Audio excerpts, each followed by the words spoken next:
না না উত্তরীয় তুই দে আর ওই দিক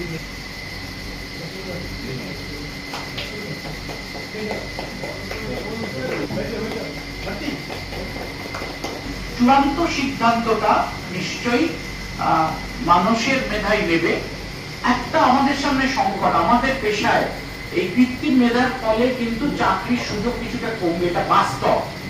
কিন্তু যেমন কম্পিউটার যখন এসেছিল তখনও সেটা সবাই ভয় পেয়েছিল, আমরা কি আটকাতে তো প্রয়োজন নেই, এবং আটকালে তাহলে আজকে এই জায়গায় আমরা থাকতে পারতাম না।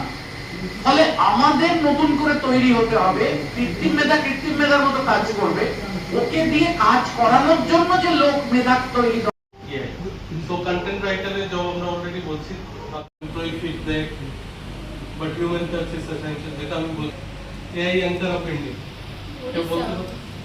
Name, Bangalore AI model was launched in India, মানে Kolkata, and then Washington Post has ethics এর উপরে কথা বলবো, আর next prompt engineering এর data which will content বাইরের মতন কাজ করে না, ও নিজেকে ট্রেন করে বা ও প্রেজেন্ট করে আমাদের ডেটা দিয়ে আমরা